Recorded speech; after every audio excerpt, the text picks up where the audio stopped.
I'm going to be in Kisumu in July at the branch.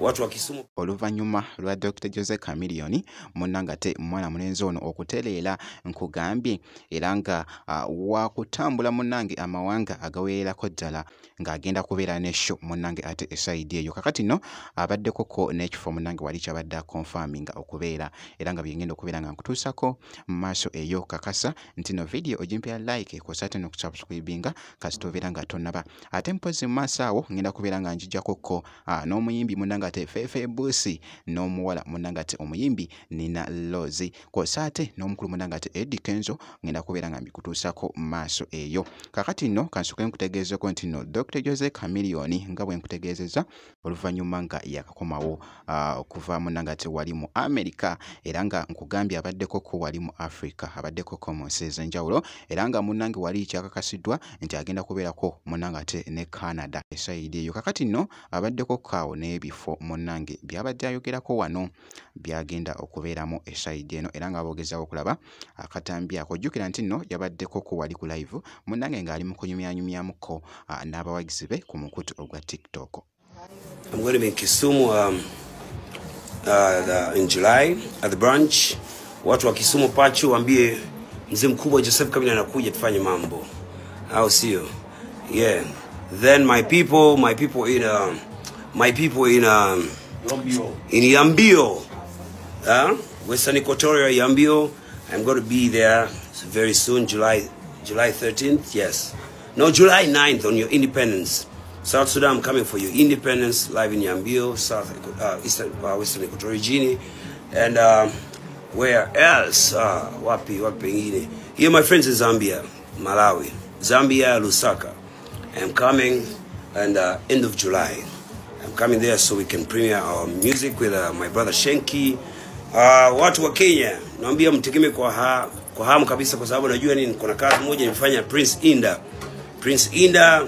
We have a beautiful song with a beautiful video, so people in Kenya bwe kityo nno munnange era nga bw'owulidde esayidi eyo agenda kubeera munnange ate wali Kisumu kw'osaate n'ekifo ky'owulidde munnange ate ekirala esayidi eyo kakati nno awo kankuggyewoko kankutegeezeko munnange eru eno omukulu munnange wali Eddie Kenzo yabaddeko ku wali munnange ku NBS muganda wange TV esayidi eno babadde bamukyazizaawo munnange n'asooka n'akiringa mukaawo ne ba TV presenters ab'enjawulo abatuukirivu munnange era nga bogezawo okulaba akatambyako omukulu munnange ate Eddie Kenzo.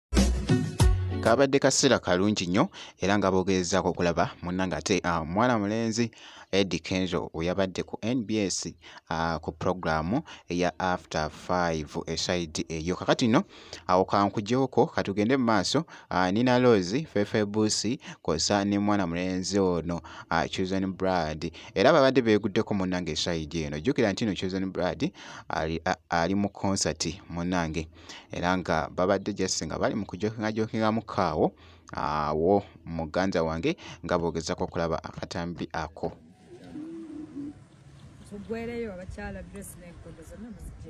Stand up for the one and only Chosen Blood. It's a short time. Babyogedde mubiwulidde bwe mbiddamu Love jubilation, tujitali kidewano. Oyo. Chanyanja kumazi, atela kunyanja. Celebrating the love. Yama. Basala ke chidongo.